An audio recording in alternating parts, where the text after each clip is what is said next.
श्री राम।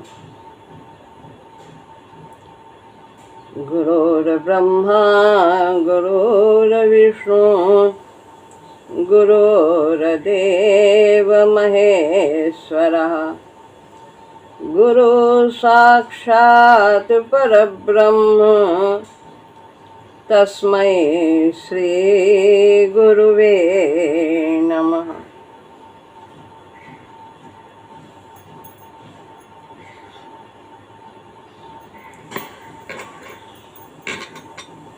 महाराज जी की रचित गीता विमर्श, जिसमें अत्यंत गूढ़ अर्थ पिरोहित हैं, उनको उन्हीं की शक्ति के सहारे उस पर सत्संग करने की प्रेरणा उनसे प्राप्त हुई है। तो अध्याय 2 से आरंभ करेंगे। पहला अध्याय विषाद योग है, जो कि गीता की प्रवेशिका है। पहला अध्याय, इसमें आरंभ में होने वाली पथिक की उलझनों का चित्रण है। युद्ध तो कौरव और पांडवों के बीच में हुआ, लेकिन संशय अर्जुन को हुआ। तो वैसे यहाँ पर कोई, भगवान ने ये नहीं कहा कि ये सब मार काट करो, युद्ध करो, खून की नदियाँ बहाओ। ये वास्तव में दैवी संपदा और आसुरी संपदा का युद्ध है। एक तरफ आसुरी संपदा कौरवों के रूप में है और दूसरी ओर दैवी संपदा पांडवों के रूप में है। इसी तरह इनके नाम भी हैं, सबके लक्षणों के अनुसार ही नाम है। अर्जुन अनुराग है, प्रेम है, जो परमात्मा के प्रति होता है। तो जब यह अनुराग प्रकट होता है तो राग उसी के अनुरूप क्षेत्र और क्षेत्रज्ञ में संघर्ष आरंभ हो जाता है। क्षेत्र क्या है? शरीर है, और क्षेत्रज्ञ आत्मा है। पहले क्षेत्र की ही पुष्टि में जीव अपने को अर्पित करता रहता है, इसी की मांगों को पूरा करता है और अपने को क्षेत्र ही समझता है। लेकिन जब अनुराग प्रकट होता है, पुकार प्रकट होती है, तब क्षेत्रज्ञ कुछ और चाहने लगता है। उसके अंदर प्रभु की पुकार जागृत होती है और उसकी पहचान है रोमांचित होना, अश्रुपात होना, कंठ रुंध जाना। महात्मा लोग कहते हैं कि जब ऐसा होने लगे तो समझ लेना कि भजन आरंभ हो गया है। और इसमें फिर सत्संग शुरू होने लगता है, भाव आते हैं, कर्म के प्रति दूसरी भावना, शुद्ध भावना होने लगती है। तो ये आरंभ की पुकार अनुराग के रूप में ये आरंभिक अवस्था है। तो आरंभिक अवस्था में मोह बाधक होता है। जो सांसारिक मोह है वो अनुराग में बाधा डालता है और अनेक उलझने उसको प्रतीत होते हैं। जैसे कि अर्जुन को हुआ। अर्जुन को ये पता नहीं था कि युद्ध में खड़े होंगे, यानी जब दैवी संपदा की वृद्धि होगी तो फिर मोह को त्यागना पड़ेगा और आरंभ ये बहुत कठिन लगता है, लेकिन इसके त्यागने बिना आगे बढ़ा नहीं जा सकता। तो वो इसमें हताश हो जाता है साधक, और वो सोचता है कि जो हम पहले से ही जो रूढ़ी परंपरा मानते हैं वही ठीक है, उन्हीं में वो अपने को संतुष्ट मानने लगता है। कि जैसे अर्जुन को हुआ, क्या रूढ़ी परंपरा के द्वारा युद्ध नहीं करेंगे इसको प्रमाणित करते हैं। कहते हैं कि सनातन कुल धर्म का लोप हो जाएगा। अपनी बात को प्रमाणित करने के लिए भगवान से ऐसा कहते हैं। वर्ण संकर संतान उत्पन्न होगी और पितरों का तर्पण नहीं होगा और हम इतना बड़ा पाप करने जा रहे हैं। अपने पितामह गुरुजनों को मार करके हम लोग समझदार हैं, तो क्या हम इससे बच नहीं सकते। इस तरह के अनेक प्रकार के उदाहरणों से अपनी बात को पुष्ट करते हैं। और मैं युद्ध नहीं करूँगा ऐसा बोलते हैं कि हम जैसे हैं वैसे ही ठीक हैं। लेकिन ये सब आया कहाँ से? ये सब जो कुरीतियाँ हैं, ये सब में भ्रम आता कहाँ से? जो हमारे अंदर भ्रम डालते हैं उन लोग की गलती है। और भ्रम डालने वालों की यही गलती है कि अनेक रूढ़ी अनेक परंपराएं निकाल देते हैं, जिससे अनेक संप्रदाय बन जाते हैं, अनेक मठ बन जाते हैं और अनेक असंख्य जातियों का जन्म होता है। छुआछूत की भावना हो जाती है।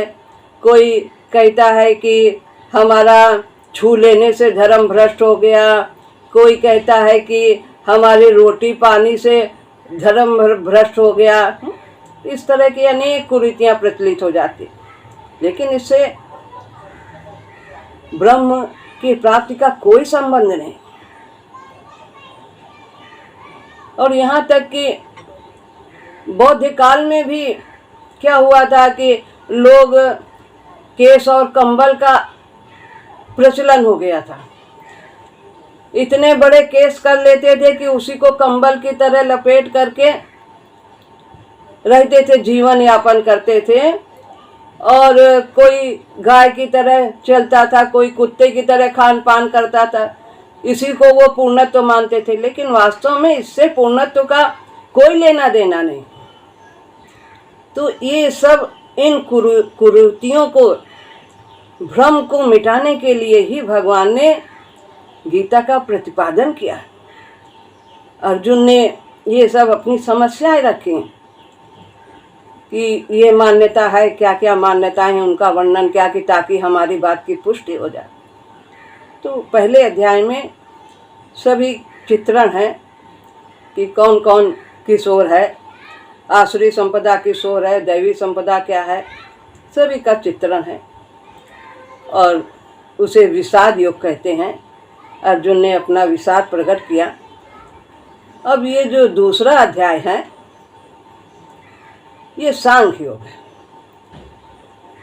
भगवान इसमें थोड़ी सी चर्चा आत्मा और अनात्मा की करते हैं ताकि आगे की पृष्ठभूमि तैयार हो जाए अर्जुन को अन्य बातों को समझने के लिए। तो यहाँ से दूसरा अध्याय आरंभ करते हैं। सांख्य योग, इसे संन्यास योग भी कहते हैं, ज्ञान योग भी कहते हैं।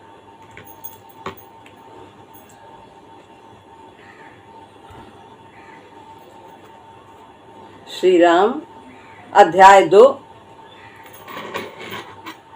पहला श्लोक। तम तथा कृपयाविष्टम अश्रुपूर्णाकुलेक्षणं विषीदन्तमिदं वाक्यम् उवाच मधुसूदनः। ये पहला श्लोक है। महाराज जी ने 3 श्लोक एक साथ लिखे हैं इसमें, तो हम पढ़ते हैं उन्हें।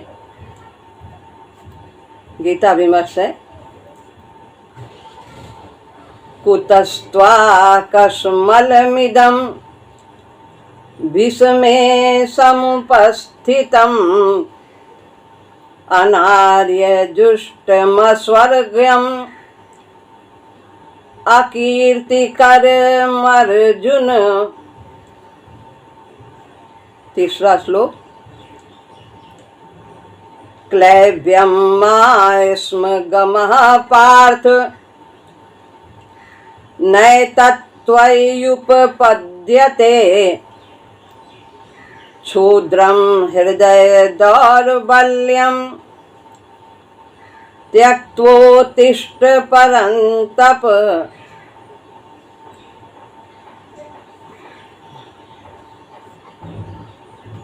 दूसरे अध्याय का नाम सांख्य योग है। इसका विवेचन अध्याय की समाप्ति पर करना उचित होगा। महाराज जी के शब्दों को पढ़ रहे हैं और जहाँ समझने का होगा, कुछ समझना होगा, हमें बुद्धि के अनुसार उसको समझने की चेष्टा करेंगे। अर्जुन धनुष बाण रखकर रथ में बैठ गए। इतना वर्णन हमें प्रथम अध्याय में मिला कि मैं युद्ध नहीं करूँगा, सबको देख करके कि ये सब मारे जाएंगे, हमारे हैं, अपने हैं। तो आगे का प्रसंग इस अध्याय में अब चलता है। अर्जुन को वैसे अश्रुओं से पूर्ण, व्याकुल तथा खिन्न हुए बैठा देख भगवान श्री कृष्ण ने कहा, ये सब अनुराग उत्पन्न होने की पहचान है कि आत्मा अब थोड़ी जग गई है, उसमें पुकार जागृत हो गया। अर्जुन इस योग्य था कि वो गीता की बातों को समझ सकते थे भगवान के कहे हुए शब्दों के द्वारा। इसलिए भगवान ने उनके सामने उनको माध्यम बना करके हम सबको यह ज्ञान दिया है। हे अर्जुन, यह पाप संस्कार तुझ में कहाँ से आया है? पाप कह रहे हैं, कर्तव्य का पालन न करना पाप है। अर्जुन क्षत्रिय थे और उनका कर्तव्य था धर्म की स्थापना और अधर्म का नाश, अधर्मियों का नाश करना। और वो कह रहे हैं मैं ऐसा नहीं करूँगा। तो कर्तव्य पथ से च्युत होना ये पाप है। ऐसी बात तो आर्यजनों ने कभी नहीं की जो श्रेष्ठ रहें। तुमसे पहले जो राजा लोग हुए हैं, तुम्हारे पूर्वज, उन्होंने ऐसा कभी नहीं किया। प्राणों का मोह नहीं किया, अपने जनों का मोह नहीं किया कर्तव्य पालन के लिए। तो तुम्हारे अंदर ऐसा ये संस्कार कहाँ से आया? इससे न स्वर्ग मिलता है और न कीर्ति ही मिलती है। कहते हैं युद्ध में यदि प्राण त्यागते हैं तो स्वर्ग की प्राप्ति होती है।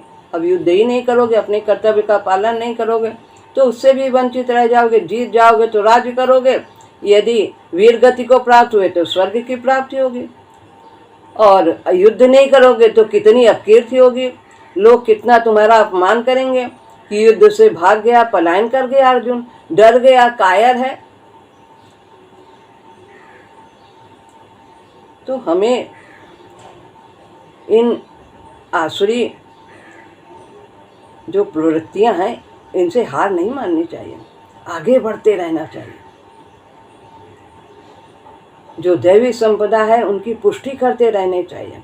जो कर्तव्य है करना है उन्हीं से हमारे अंदर दैवी संपदा की पुष्टि होगी।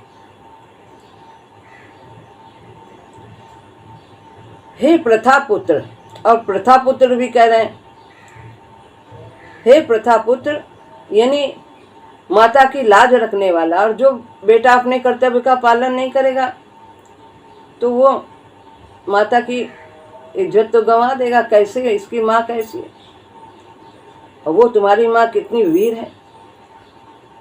तो उन्हें याद दिला रहे हैं, हे प्रथा पुत्र, इस नपुंसकता को छोड़ दो, और यह तो तुझे शोभा नहीं देती है। तुम इतने वीर खानदान के हो, तुम्हारा ऐसा पीढ़ी में सब लोग कितने श्रेष्ठ महापुरुष हुए हैं, भरत वंश के हो। शत्रुओं को तपाने वाले वीर, हृदय की क्षुद्र दुर्बलता का त्याग कर खड़ा हो जा। ये अपने जो हृदय बैठा जा रहा था, उनका कंठ रूंधा जा रहा था, हृदय में ही भाव जागृत होते हैं, और उसमें इस प्रकार का भाव कैसे जागृत हो गया कि कर्तव्य नहीं करेंगे। तो ये हृदय पक्ष की दुर्बलता है।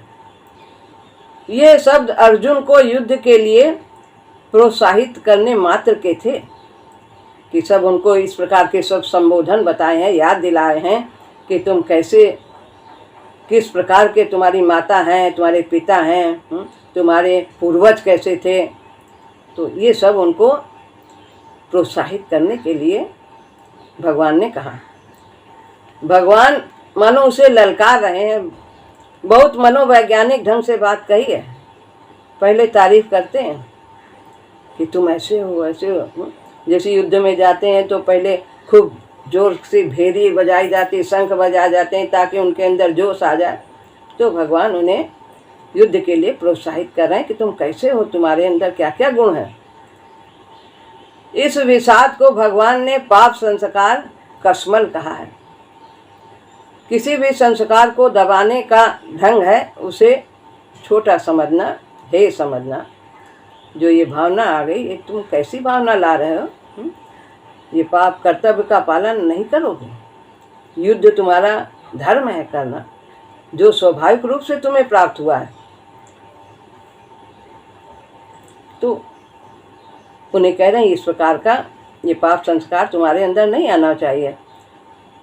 जितनी हम किसी बात की प्रशंसा करते हैं उतना ही वो बलवती होती जाती है, और जितनी निंदा करते हैं उतनी ही वो दुर्बल होती चली जाती है। अच्छी बात की, छोटा सा भी अच्छा काम किया है, बहुत अच्छा काम किया, बहुत अच्छे विचार हैं, बहुत अच्छे, इस प्रकार प्रोत्साहन करने से और उसके अंदर वो गुण बढ़ता चला जाता है।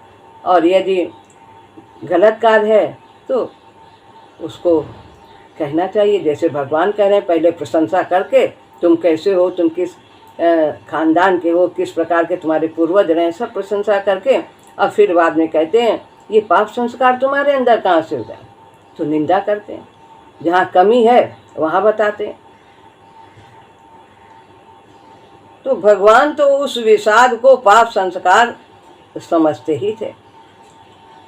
विषाद जो दुख आया, तो युद्ध में तो प्राणों को हथेली में रख के कर्तव्य पालन के लिए वीर लोग वहाँ पहुँचते हैं। प्राणों का, अपने प्राणों का भी मोह नहीं करते हैं, और जो हमारे सामने हैं उनके भी प्राणों का मोह नहीं रहता, उन्हें कर्तव्य करना है। पुरखा लोग तो युद्ध को प्रशंसनीय समझते ही आए हैं। वेद देवताओं के युद्ध का वर्णन करता है। चलता ही रहा है। देवताओं का और दानवों का युद्ध चलता जब से सृष्टि है। देवी संपदा, असुरी संपदा, इनका युद्ध संग्राम चलता ही रहता है और अंत में देवी संपदा की विजय होती है। मनुष्य देवताओं की सहायता करते हैं और देवता मनुष्य की। ऐसे अनेक कथाएं प्रसिद्ध हैं। युद्ध में दया भाव, मृत्यु का भय आदि तो वैदिक संस्कृत के बिल्कुल विपरीत है। तो दया भाव ये सब और मृत्यु का भय आदि ये सब नहीं होता कि हम मर जाएंगे, हमारे वो मर जाएंगे और ये अपने हैं, इन पे दया कर दो, भले ही गलत रास्ते पे चल रहे हैं तो क्या हुआ है, तो अपने हैं, शरीर से उनका संबंध जोड़ते रहते हैं। तो यहाँ पर शरीर और आत्मा का भेद भगवान बताते हैं आगे चल करके, ताकि अर्जुन के अंदर जो ये मोह है ये समाप्त हो जाए। अतः भगवान ने कहा कि यह मनोवृत्ति आर्य लोगों के द्वारा अशोभित और अनार्य जुष्ट है। जो श्रेष्ठ पुरुष है उनके लिए ये उचित नहीं है। आर्य श्रेष्ठ को मान्य को कहते हैं, जो श्रेष्ठ पुरुष जिनके बताए रास्ते पर अन्य पुरुष चल करके कल्याण को प्राप्त करते हैं, तो वे आर्य पुरुष कहे जाते हैं। पुरानी मर्यादा है कि जो युद्ध क्षेत्र में सम्मुख प्राण देता है वो स्वर्ग को जाता है, ऐसा प्रचलन है, कहा गया है। यह मर्यादा केवल मात्र भारत की ही नहीं, जापान में भी यह विचित्र विश्वास है और मरकर व्यक्ति स्वर्ग को पाता है तो कर्तव्य के लिए वे अपने प्राणों की आहुति कर देते हैं। वास्तव में योद्धा का त्याग बड़ा त्याग है। वो सभी ममता को छोड़कर प्राणों को हथेली पर रखकर युद्ध क्षेत्र में उतरता है। उसे न जन का मोह होता है, न अपने धन का मोह होता है और न अपने तन का मोह होता है। सैनिकों को क्या कौन किसका है, कोई उनको राज्यपाट तो मिलता नहीं और फिर भी वे अपने कर्तव्य के लिए वहाँ खड़े हो जाते हैं प्राणों का मोह त्याग करके। तो वास्तव में योद्धा का त्याग बड़ा त्याग है। ये सभी ममता को छोड़कर प्राणों को हथेली पर रखकर युद्ध क्षेत्र में उतरता है। जो कर्तव्य के लिए, क्षत्रिय धर्म के पालन के लिए, देश के लिए जान देता है वो वास्तव में वंदनीय है। यहाँ पर भगवान अर्जुन को समझा रहे हैं, यहाँ तुम्हारा कर्तव्य है, तुम राजा हो, तुम्हारा कर्तव्य है कि प्रजा के सुख के लिए धर्म की स्थापना हो, अत्याचार का नाश हो। तो जब ये सब राजाओं के द्वारा नहीं होता है तब भगवान स्वयं अवतार लेकर के धरती से इस प्रकार के जो त्रास हैं अधर्मियों के द्वारा उनको दूर करते हैं, उनका नाश करते हैं। वो यदि इस ऊंचे त्याग से स्वर्ग लोक को लाभ करे तो क्या विस्मय है। अतः इस दीनता के भाव को भगवान ने अस्वर्गीय कहा है कि इससे स्वर्ग नहीं मिलेगा, न कीर्ति मिलेगी। जो तुम युद्ध के लिए मना कर रहे हो कि भिक्षा का अन्न मांग के खा लेंगे, इससे अच्छा, और तरह तरह के तर्क, 4 बातें जो बताई हैं उनको रख रहे हो अपनी बात की पुष्टि के लिए, वो सब अज्ञानता है, वो सब कुरीतियाँ हैं। अर्थात इससे स्वर्ग लाभ नहीं हो सकता, स्वर्ग का द्वार बंद हो जाता है। और कहा कि यह अकीर्तिकर है। इससे लोग अर्जुन की यह कहकर निंदा करने लगेंगे कि वो कायर था, युद्ध से भाग गया। ये नहीं कहेंगे कि गुरुजनों को मारकर पाप लगेगा और पितामह है इनको नहीं मारेंगे पाप लगेगा। ये सब वो नहीं सोचेंगे कि इस भय से अर्जुन ने युद्ध नहीं किया। नहीं, वो तो कहेंगे युद्ध प्राणों के मोह के कारण, कायरता के कारण वो युद्ध से पलायन कर गया, तुम्हारी जन्म जन्मान तक अब कीर्ति बनी रहेगी। मृत्यु के भय से युद्ध क्षेत्र से भाग गया। इसका विस्तार पूर्वक वर्णन आगे स्वयं भगवान ही करते हैं। वर्तमान स्थिति को विषम स्थिति कहा है भी वो वास्तव में विषम। ऐसी बात सोचनी ही थी तो युद्ध के लिए लोगों को निमंत्रण करने के पहले सोच लेना चाहिए था। ये सब इतना सब यहाँ समारोह करने की क्या जरूरत थी? एक तरफ एक सेना कौरवों की, एक तरफ पांडवों की सेना, इतना सब जमावड़ा करने की क्या जरूरत है? पहले ही मना कर देते कि नहीं, हमें गांव नहीं भी चाहिए, हमें कुछ नहीं चाहिए, आप तुम लोग ऐसे ही रहो, हम जो है भिक्षा मांग के खा लेंगे। क्यों ये सब किया? क्या मालूम नहीं था कि पहले इसमें कौन कौन किस तरफ से युद्ध करेगा? तो ये अब यहाँ पर खड़े होकर के तुम ऐसी उल्टी बात कर रहे हो, विषम बात कर रहे हो। जब यहाँ पे तो सम बात यह है कि युद्ध करना कर्तव्य है, वो करो। अब यहाँ पर तुम उल्टी बात, विषम बात कर रहे हो। तो तीसरे श्लोक में तो अर्जुन के वीर भाव को उकसाने की चेष्टा की गई। अर्जुन को पार्थ कहा। पार्थ का अर्थ है प्रथा पुत्र, माँ की लाज रखने वाला पुत्र। वीर माताएं इसीलिए जन्म देती थी पुत्रों को कि वह देश की रक्षा में अपने को न्यौछावर कर दें, और तुम इस तरह की बात कर रहे हो। दूसरा संबोधन है परंतप। परंतप का अर्थ है शत्रुओं को तपाने वाला, यानी परेशान करने वाला। आज तक जितने भी तुम्हारे पूर्वज हुए हैं उन सब ने युद्ध में विजय ही प्राप्त की है। तो और तुम खुद ही डर रहे हो, पहले से ही पराजय स्वीकार कर रहे हो। तुमने तो कई बार शत्रुओं को पछाड़ा है, उन्हें याद दिला रहे हैं, जैसे हनुमान जी को याद दिलाया था जामवंत जी ने कि का चुप साध रहे हो बलवाना, पवन तनय बल पवन समाना। तो उनको याद दिला रहे। इन्हीं कौरवों को विराट नगर में नीचा तुमने दिखाया था, पहले इसके पहले युद्ध किया था। अब घबराने की क्या बात है? क्यों घबरा रहे हो? तो भगवान यहाँ पर अर्जुन की वर्तमान दीनता को क्लैब्यम कहा है, यानी नपुंसक कहा है। और ये तो बहुत लंबा है, इस पर आगे बात करेंगे। और यहाँ से हम तीसरा श्लोक की व्याख्या कल करेंगे, क्योंकि फिर बात आधी रह जाएगी। यहीं तक इसको रखते हैं। श्री राम।